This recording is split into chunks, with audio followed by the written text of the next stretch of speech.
हाँ तो दोस्तों, इस वीडियो के अंदर हम ई मुद्रा के आईपीओ के बारे में बात करेंगे और जानेंगे कि इस आईपीओ के अंदर आपको कितना लिस्टिंग गेन मिल सकता है और आपको इस आईपीओ में अप्लाई करना चाहिए या नहीं। चलिए शुरू करते हैं।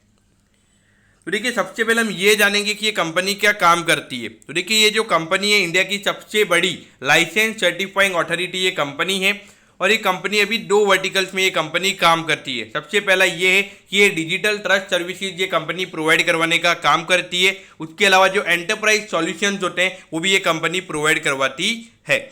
तो देखिए, यहाँ पे जो ऑर्गेनाइजेशनल के जो सर्टिफिकेट्स होते हैं, यानी कि जो सर्टिफिकेट बनते हैं इंडिविजुअल सर्टिफिकेट ऑर्गेनाइजेशनल के, तो वो ये कंपनी वो सर्विस प्रोवाइड करवाने का ये कंपनी काम करती है। उसके अलावा जो डिजिटल सिग्नेचर्स होते हैं, आजकल आपने देखा होगा कि जो वाइट बैकग्राउंड में जो डिजिटल सिग्नेचर्स आजकल बनते हैं, तो वो ये कंपनी बनाने का काम करती है। और ऑनलाइन अगर आप देखोगे तो बहुत सारे बैंक वगैरह उनके साथ अभी इनका क्लाइंट बेस हमें यहाँ पे नजर आता है। उसके अलावा अगर आप देखोगे एसएसएल सर्टिफिकेट, डिवाइस सर्टिफिकेट और उसके अलावा जो डिजिटल सिक्योरिटी और पेपरलेस जो सॉल्यूशंस होते हैं, तो वो ये कंपनी प्रोवाइड करवाने का काम करती है। तो देखा जाए तो पूरी एक अच्छी तरीके से हमें यहाँ पे सर्टिफाइंग सर्विसेज जो है वो ये कंपनी प्रोवाइड करवाने का काम करती है। उसके अलावा अगर हम देखेंगे तो अभी तक कंपनी ने 50 million digital signature certificate issue कर लिए हैं। अब 50 मिलियन, इसका मतलब क्या? इसका मतलब ये है कि 5 करोड़ यहाँ पे उन्होंने डिजिटल सिग्नेचर्स ऑलरेडी इश्यू कर लिए। तो ये नंबर काफ़ी अच्छा है। अगर हम इनके पार्टनर्स की बात करेंगे तो 88,457 इनके टोटल पार्टनर्स हैं। इसके अलावा अगर हम देखेंगे तो अभी तक कंपनी ने 36,233 रिटेल इन्वेस्टर्स को सर्व किया है। और रिटेल इन्वेस्टर्स ने रिटेल कस्टमर्स और उसके अलावा 563 एंटरप्राइजेस को भी यहाँ पे उन्होंने सर्व किया है। तो देखा जाए तो काफ़ी अच्छा कस्टमर बेस उन्होंने सर्व किया है। एक अच्छा कस्टमर बेस हमें कंपनी का भी नजर आता है। अब अगर हम यहाँ पे देखेंगे तो कंपनी के जो ब्राउजर्स और इतने सारे ब्राउजर्स पे भी ये कंपनी रिकॉग्नाइज होती है। इतने सारे ब्राउजर्स पे ये कंपनी आपको मिल जाएगी।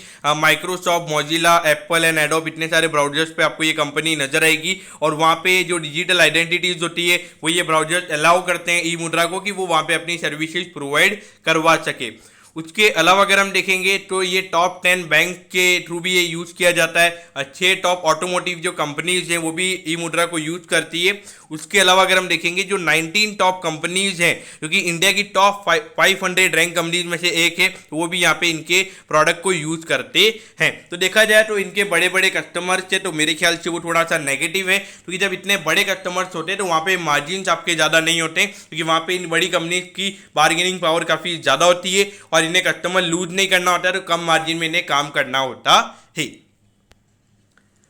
अब यहाँ पे कंपनी की कम्पिटिटिव रैंक क्या? तो देखिए, एक लार्जेस्ट कंपनी है इंडिया की। उसके अलावा अगर हम देखेंगे एक ही प्लेस पे आपको यहाँ पे सारी सर्विसेज मिल जाती है।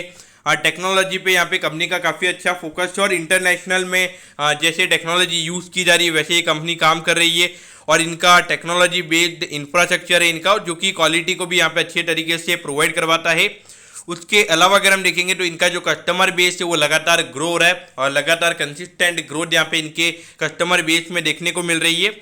और इनके जो पार्टनरशिप्स यानी कि जो इनका क्लाइंट बेस है, उनका एक लीडर कस्टमर्स है इनके पास अवेलेबल, वो भी एक अच्छी बात है। और इनके प्रमोटर्स को एक्सपीरियंस है पूरी इंडस्ट्री का और बहुत साल से वो इसी इंडस्ट्री में काम कर रहे हैं।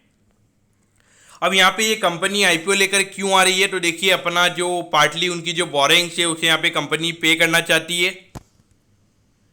और उसके अलावा यहाँ पे कंपनी इक्विपमेंट परचेज करना चाहती है, तो उसके लिए यहाँ पे ये कंपनी आईपीओ लेकर आ रही है। तो कुछ जो ग्रो करने के लिए जो इक्विपमेंट की ज़रूरत पड़ेगी तो उसके लिए।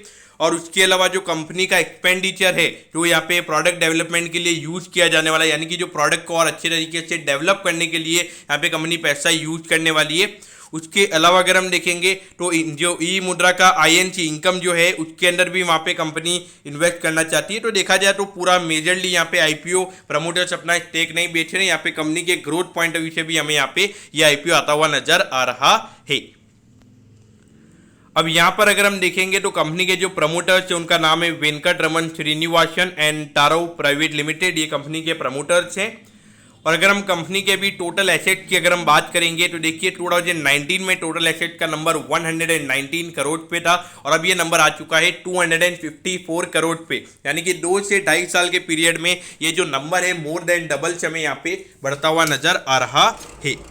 अब अगर हम यहाँ पे रेवेन्यू के नंबर्स की अगर हम बात करेंगे तो देखिए 2019 में 101 करोड़ का कंपनी का टोटल रेवेन्यू का नंबर था। उसके बाद अगर हम देखेंगे तो ये नंबर 116 करोड़ हो गया, उसके बाद में 132 करोड़ और अभी 9 मंथ में कंपनी ने 138 करोड़ का रेवेन्यू जनरेट कर लिया है। तो इसके हिसाब से अगर हम देखेंगे तो काफ़ी अच्छा रेवेन्यू का नंबर कंपनी ने जनरेट किया है और इसके हिसाब से पूरे साल के एंडिंग तक लगभग 180 करोड़ का रेवेन्यू का नंबर कंपनी का हो सकता है। और अगर हम प्रॉफिटेबिलिटी की बात करेंगे तो देखिए 17 करोड़ से 18 करोड़, 18 से 25 करोड़ और 25 से 30 करोड़। अभी 9 मंथ में 30 करोड़ का प्रॉफिट अगर कंपनी ने कमाया है तो साल के एंडिंग तक ये नंबर लगभग 40 करोड़ के लगभग हो सकता है, क्योंकि अगर आप देखोगे एक क्वार्टर का 10 करोड़ और 4 क्वार्टर्स का वहाँ पे 40 करोड़, ये नॉर्मल मैक्स आपको भी समझ में आ गई होगी। तो देखा जाए तो कंपनी के जो फाइनेंशियल से पिछले 4 साल के कंसिस्टेंट ग्रोथ का नंबर हमें देखने को मिल रहा है और परसेंटेज वाइज ये ग्रोथ का नंबर भी हमें यहाँ पे काफ़ी अच्छा नजर आता है। अब अगर हम आईपीओ की अगर हम बात करेंगे तो देखिए 20 मई को ये आईपीओ ओपन हो रहा है और 24 मई को ये आईपीओ क्लोज हो जाएगा।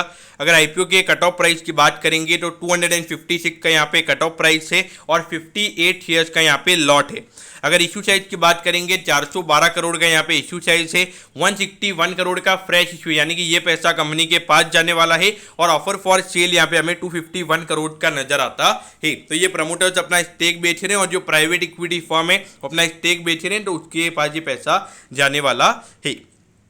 बाकी अगर हम देखेंगे तो रिटेल इन्वेस्टर्स का यहाँ पे 35% का कोटा में नजर आता है। तो हार्डली अगर आप देखोगे जो रिटेल इन्वेस्टर्स के कोटा की अगर हम बात करेंगे अराउंड 140 टू 145 करोड़ का हमें यहाँ पे रिटेल कोटा नजर आता है, क्योंकि देखा जाए एक अच्छा सफिशियंट है और इतनी डिमांड देखने को भी नहीं मिल रही है। अराउंड 2 या 3 हज़ार करोड़ के अगर सब्सक्रिप्शन यहाँ पे अगर लोगों की तरफ से अगर सब्सक्रिप्शन हमें देखने को मिलता है, वहाँ पे 10 से 12 टाइम रिटेल कोटा में ये आईपीओ सब्सक्राइब हो सकता है।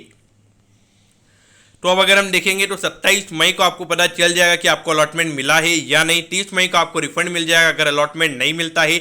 31 मई को आपके डीमैट अकाउंट में शेयर्स आ जाएंगे अगर आपको अलॉटमेंट मिलता है और 1 जून को ये आईपीओ लिस्ट हो जाएगा। तो यानी कि अपने जून मंथ का अगर सबसे पहला आईपीओ अगर कोई लिस्ट होने वाला है तो वो ई मुद्रा होने वाला है। अब यहाँ पर एक लॉट अप्लाई करने के लिए आपको 14,848 रुपीज़ लगेंगे। अब मैक्सिमम रिटेल कैटेगरी के अंदर आप 13 लॉट के लिए अप्लाई कर सकते हो, जिसके लिए 1,93,024 रुपीज़ आपको लगेंगे। अगर आपको 2 लाख से ऊपर की एप्लीकेशन लगानी है तो आपको HNI कोटा में एप्लीकेशन लगानी पड़ेगी।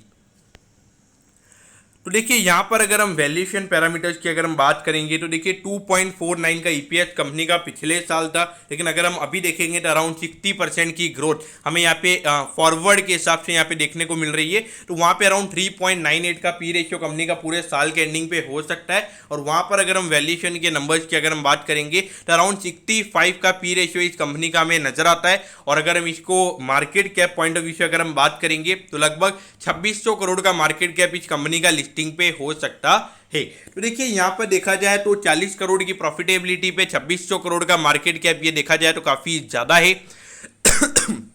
लेकिन जिस तरीके की ग्रोथ यहाँ पे पूरी इंडस्ट्री में अवेलेबल है तो उस पॉइंट ऑफ व्यू से मेरे ख्याल से ये नंबर अच्छा है, तो उसमें मुझे यहाँ पे कोई इश्यू नजर नहीं आते। लेकिन फिर भी अगर आप देखोगे जो नेट एसेट वैल्यू का नंबर है 15.30 पे था, तो ये भी अगर आप देखोगे वैल्यूएशन पॉइंट ऑफ व्यू से ये भी काफी ज्यादा महंगा नजर आता है। अराउंड 15-16 टाइम्स पे प्राइस टू बुक वैल्यू का नंबर नजर आता है। तो वैल्यूएशन के रिलेटेड हमें यहाँ पे इशू नजर आते हैं। नेट डेट टू इक्विटी की अगर हम बात करेंगे तो ये नंबर भी काफी ज्यादा है, लेकिन बाद में ROE और ROC के नंबर भी यहाँ पे अच्छे हमें नजर आते हैं। तो यहाँ पे आपने क्या करना चाहिए, तो देखिए मेरे ख्याल से लॉन्ग टर्म के लिए जो वैल्यूएशन वाला पैरामीटर है वो मुझे यहाँ पे थोड़ा सा इश्यूज नजर आते हैं। तो लॉन्ग टर्म के लिए मैं यहाँ पे अवॉइड करने के लिए बोलूँगा।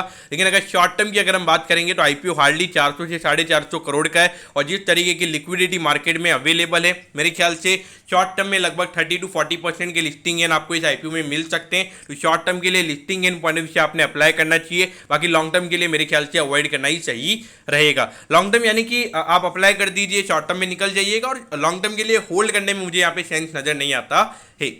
तो दोस्तों मैं होप करता हूं कि आपको ई मुद्रा के आईपीओ के बारे में सब कुछ पता चल गया होगा। अगर आपकी कोई भी क्वेरीज है आप कमेंट कीजिए, मैं जरूर आपके कमेंट पर रिप्लाई करूंगा। ओके दोस्तों, thank you, have a nice day.